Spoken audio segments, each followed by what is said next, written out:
Hello, everyone. So today we're going to talk about the power of various beings throughout the multiverse, from the fairly mundane to the extrapolated versions of some of these powers that I'm going to discuss. But I will say that I am no expert. I'll be just skimming a lot of these various beings, or these spirits, gods, angels, demons, and various land-oriented spirits.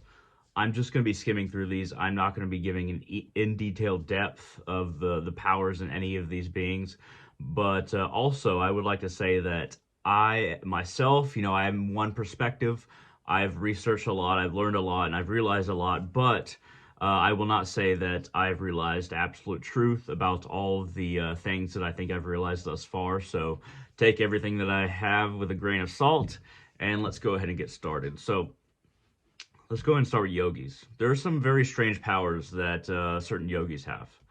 One of those powers, and one kind of yogi, is that this one yogi seems to be able to, not just one, but one like this man, um, seems to be able to appear in multiple places at once at the same time and be traveling, actually moving, not just still, but in two places, moving forward and doing various things all at once. And this has been noticed and recorded in India, where yogis with a certain power have showed up and been doing different things in different places, but at the same time. So one way that we can understand this, and it's probably the most reliable way to understand this, is that they have attuned themselves with Earth, the planetary substance. If you attune yourself with Earth, with the rocks, with the minerals, with the ground beneath your feet, you will find that if you develop your skill enough, you are not limited to one occurrence upon Earth. You're not limited to one action upon Earth. You can appear in multiple places because you are so attuned to Earth that it can project you in various places. And when I say projection, I don't necessarily just mean like it's an illusion, but you can allow Earth to project you in various ways because of your relationship with it. You can be doing different things all at once while being the same being. So when it comes to that level of attunement with Earth, it's a very high yogic practice that it takes a long, long time. But Earth does not limit you. It does not limit you to one position if you attune yourself well enough to Earth. There's other yogis that can walk on water, manipulate water, make it do different things. That those yogis attune themselves very specifically to water. I can say alchemists or yogis in this regard, for all the elements. But water can be your instrument, or it can be your place where you can walk over it. You can make water become like a solid, or you can make it perform various functions for you. You can either stymie the flow or increase it based on what you're trying to do. So walking on water is definitely an attunement with water. Air, we've seen some yogis that can hover without seemingly being lifted up or projected up or anything like that, but just be able to hover in a meditative pose. How do they do that? A lot of the time it has to do with attunement with air, or one's own inner being of openness, of freedom, and also the ability to view yourself as a being that is not inhibited by weight, not inhibited by the material nature of your body, nor the confines of the average person's experience of material existence. Fire. So there's been some yogis that have been recorded as being able to breathe fire. So usually when we think about breathing fire, it's like this very grand show of just dragon fire, like so much fire. It doesn't really work that way. So the yogis who can breathe fire, they have to focus on their breath, and they have to have a very good they have to have a breath technique. It's all in the breath. That is how you can ignite the molecules in the air. So when these yogis attune to breath, and they conquer their breath, they conquer their ability to breathe, and they're able to alter the molecules within themselves as they breathe them in and then breathe them out. You can technically breathe fire, though this is, once again, all these powers are very difficult to gain, and some of them, they don't really matter if you gain them or not. It's not a big deal. If you have one of these powers, that doesn't necessarily mean you're enlightened. It just means that you have attuned yourself so completely with an element that has these abilities that you're able to do them. That doesn't necessarily mean they're enlightened. That's what we have to be careful of. Okay, so let's. I've skimmed a little bit of that. Once again, I'm just skimming. Let's go to avatars. I consider that. I think that there's been many avatars, and what an avatar is a is an expression of the source that might appear at different times and for different missions, but expression of the source where it's like a piece of pure source consciousness comes down into material existence and takes up and for a particular mission, for a particular purpose. So if all the avatars met up and had a conversation, they wouldn't need to have a conversation. It'd just be like a mirror.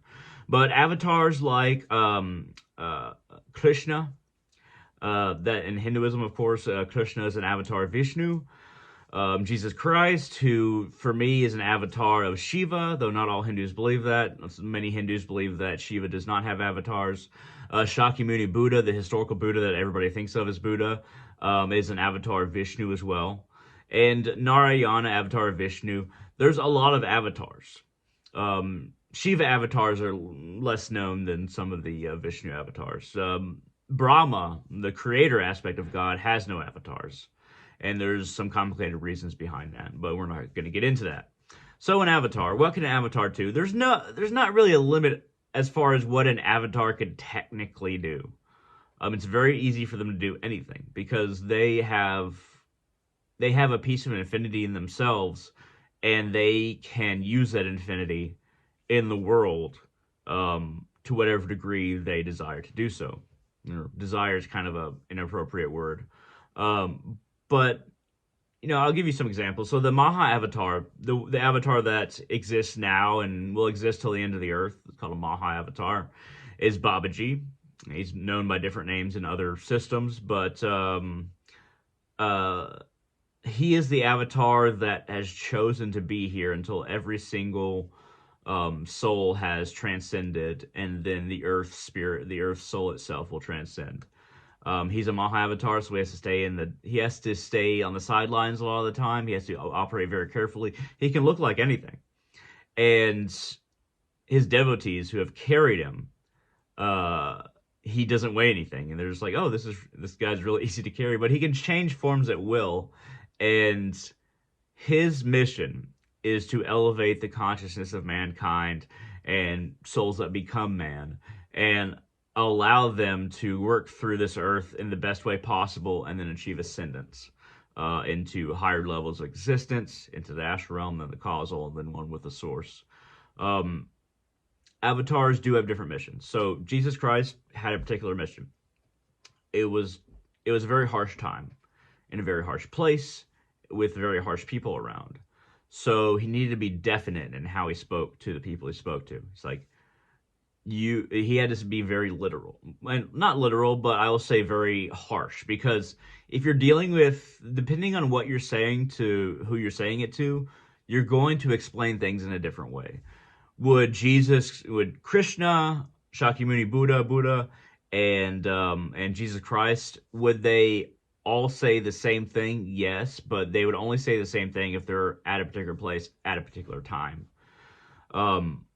The message that Jesus Christ had was very particular to the situation, as with all avatars. And did Jesus Christ have the ability to get himself down from the cross and kill all of his enemies? Yes, he could have done a number of things, but he chose not to, as all avatars are meant to communicate a message, not to defeat foes. That's not what avatars do. At least, it's not the majority of what they do. So let's go ahead and go to some gods. So let's go ahead and go to the Norse pantheon. Odin. I am a disciple of Odin second to Kalima, and those are my the two faces of the grander whole that I recognize. Odin is crafty. But he has one mission. At least my version of Odin does. The way in which I tap into Odin. There's different ways you can connect with Odin and different ways you can follow Odin. But my Odin He is the preserver. He wants to preserve this world and the multiverse along Yggdrasil for as long as possible, so that as many beings as possible can transcend their basic existence and learn. Um, he's definitely an agent of order. You could say that he's one of the agents of order. And what you have to understand is that he's willing to do anything to accomplish that mission. Even one of his names is Bulwarker, which means evildoer. But he only does evil in order to accomplish his mission. So he's the kind of god that's in the ends justify the means, but not quite as harsh as that, if that makes any sense. He's the All-Father, Father of all. He has all of his different names basically describe different powers and different personalities that he has. So All-Father, the Father of all. You can say that he's a Dragadrotin, the master of the undead. You can say that he's Wordwolf, the master of language. You can say that he has various names associated with Victor and spiritual wisdom and the wise use of gaining and use of wealth. He basically has every kind of person that exists on this earth, as far as like the different occupations. He has those names for those things. He is the wide wanderer. He wanders this earth himself. He leaves his throne. He's very, very rarely on his throne in Asgard. He allows one to walk peacefully. He allows one to be safe at sea. He allows one to understand who they are in themselves. And then all these names and all these abilities he uses as he walks the earth, and not just this earth, but many different planets. But he can do so at the same time. One of his eyes is always in the astral realm, and one of his eyes is always in the material realm. So he can walk in multiple places at once. And he mated with Earth. So we think of this, going back to the yogic ability to appear multiple places. He mated with Earth. I call Earth Jorah. In the Nordic system, it's usually Jorn. But I call her Jorah. And he mated with Earth to produce Thor, which is, Earth is his mother's, Odin is a being of the sky. Sky is his father. And he's a protector of human beings and other beings like us that have a similar status. So going to Freya. It is Freya, in my opinion. It's not Freya. She's a being of love. She seeks the truest love, and she will not rest until she finds it. People who follow Freya, work with Freya, can be warriors of love, who fight for love, who are loving beings, and also beings who are never satisfied with something that will contain one's love and to a particular group, but the love that propitiates throughout the multiverse. She actually has a lot of Odin's qualities. She's well adept at magic. She's well adept at being a warrior, well adept at poetry. But she is Odin's fairly cold. Freya, very warm. Tyr, god of order. Some say that he's older than Odin. I don't know about that. But he is a god of order, but in the sense that everything falls in line as it should. So Odin is order in the sense that he wants everything to be orderly for as long as it takes for everybody to reach ascension. Tyr wants the kind of order that's just order. Like, everything has to be without chaos. It's not necessarily about ascension as much as it is about control. And we can move on from the Norse pantheon because I only have a limited amount of time that I can talk with y'all because of uploading issues. So let's talk about the Vanir. Freya, one of the Vanir. Who are the Vanir? They are the elven gods. They are gods of nature and cycles of time. It is said that the gods of consciousness, the Aesir, and the gods of nature and cycles, the Vanir, had a war a long time ago, and the Asgardians won. The consciousness gods of consciousness, one.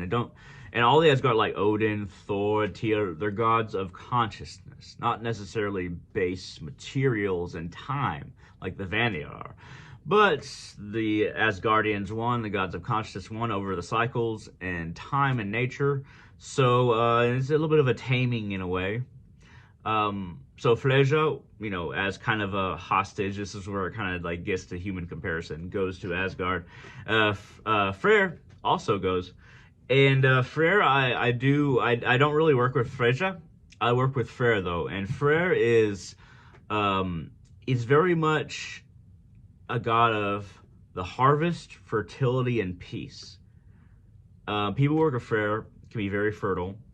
People work with Freyr find a commonality and a syncing with nature. Like you're synced with nature, and you're synced with the bountiful qualities of nature. The more you work with Freyr, the more you feel at ease with your surroundings when you're in nature, and you can figure out exactly how to get close to it. It's easier to get close to it because when you work with Freyr, Freyr is the best side of nature. He's not the bad side of nature. He's not the chaotic Jotun side of nature. He is the best side of nature. And if you get close to him, you can get close to nature fairly easily.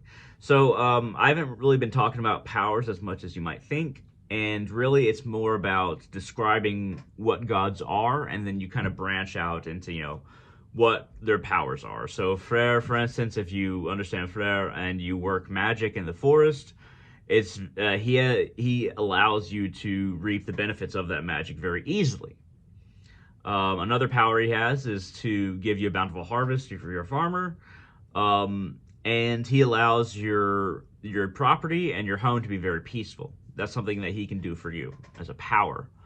Just like Freya can increase the intensity of your love and your relationship, and also your attunement and your ability to do magic. She can help that as well. Odin can help you in all the different ways that I described as titles. He can help you in all those areas. Thor definitely help you with strength and being willing to overcome obstacles. So let's go ahead and go to angels. And well, let's go to some spirits first, even though this is going to run a little bit over. I might separate in two parts. So spirits, land whites. My family has some land, between 20 and 40 acres, West Texas. I live in North Texas. And every time I go out there, I make offerings to the land white and address it and try to attune with it with varying levels of success. But land whites it's hard to tell where they begin and end, but land whites in general, they are pieces of land, and they have, with various different divisions, and they have basically all the kind of internal things we have. It has a heart, it has a reproductive system, it has the ability to get rid of waste.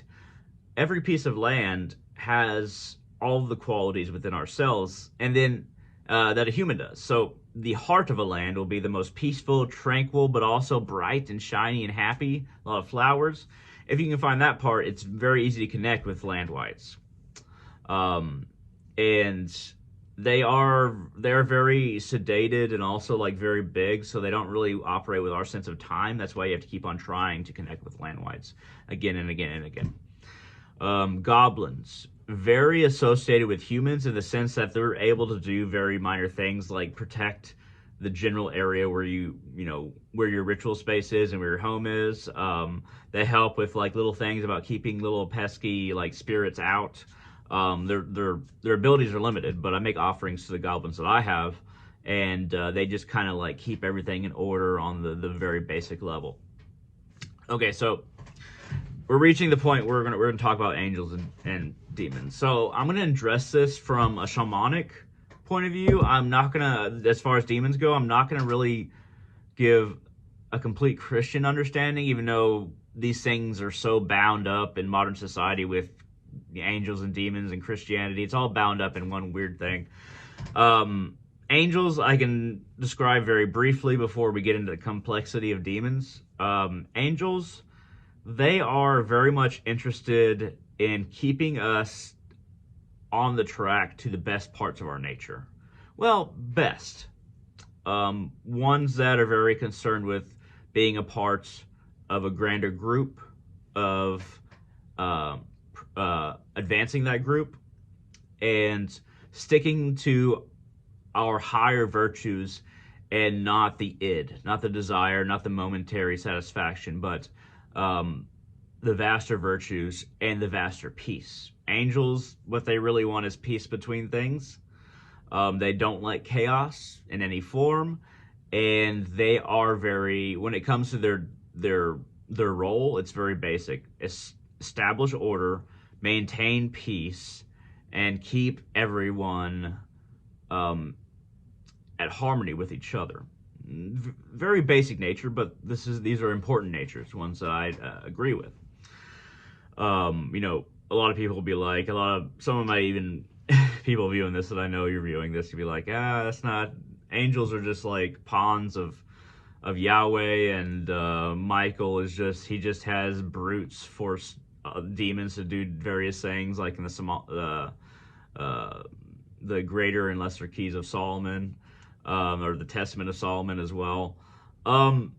There's a lot to unpack there. So instead of doing that, because this is skimming once again, let's go to something that I actually have, something I actually want to read in this The Way of the Shaman.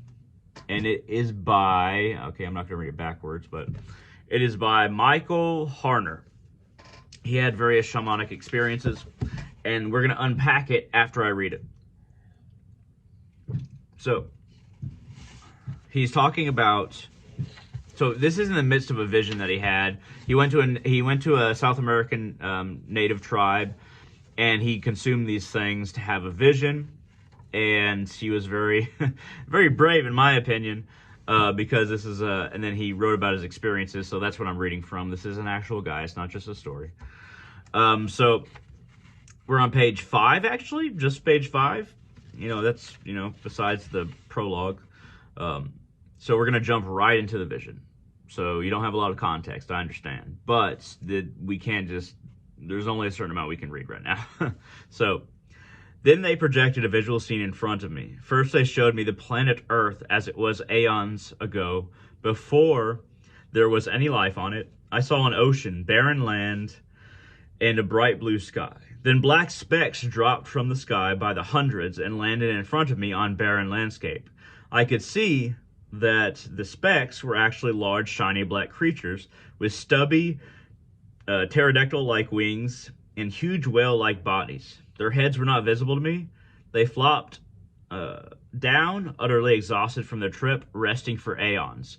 They explained to me in a kind of thought language that they were fleeing from something out in space. They had come to the planet Earth to escape their enemy. Now these are obvious to most of you, dragons. And then we kind of see that they might be the essence of demons, perhaps. This is my interpretation, but, take it with a grain of salt.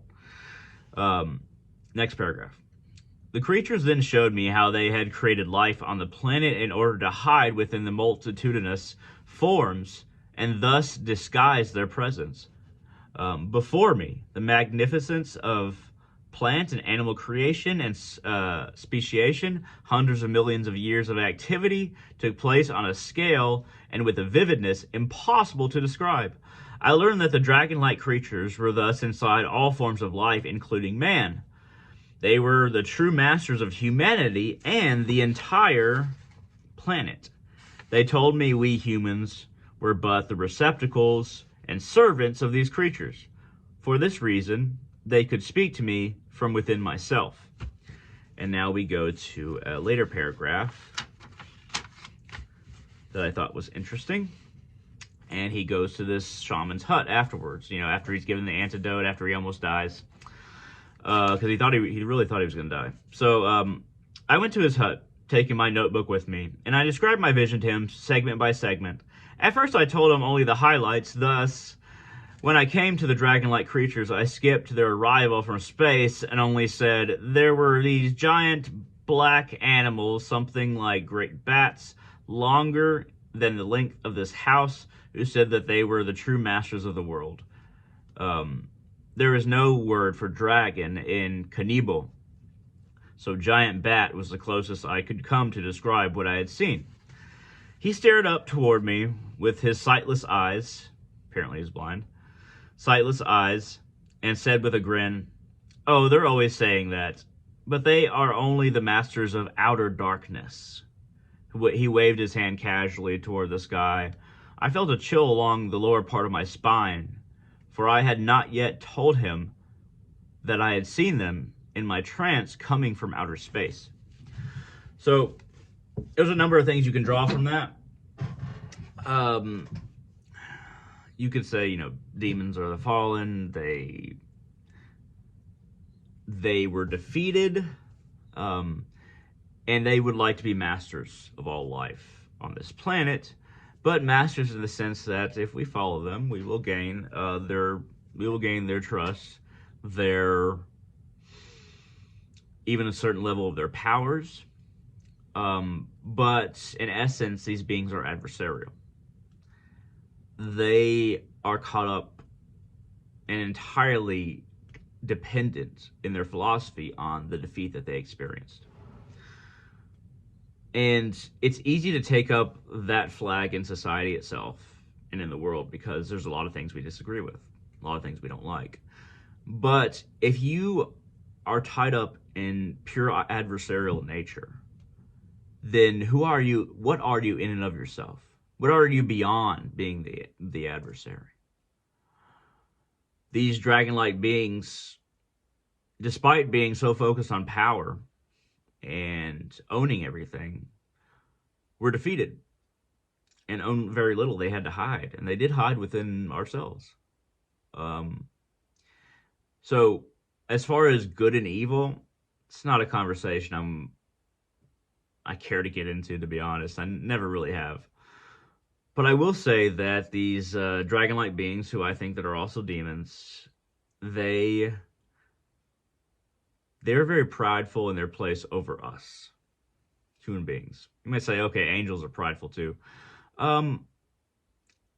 Angels do want us to fall in line, but the dragon-like beings want us to go against something that's far deeper within ourselves. And what that is up to you to decide. Or perhaps you think that their power and their knowledge and their enlightenment is something that we should seek beyond anything else. Beyond even, you could say, the thing that created us, I guess. I don't really think of God. I usually think of the source. And everything's a part of the source. So these dragons, these demons, are also a part of the source. So in non-dualism, water becomes very choppy. Not easy to decide. The real question is, who are you? What are you working towards? What do you truly want behind everything else? At any rate, I hope this was an interesting watch for all these various beings and powers that I've described. It's been kind of a messy video. I do apologize, and it's gone on for a while. But if you have any questions, comments, concerns, shoot them down in the comment section below on YouTube, and hope to see all of you on the channel in the future.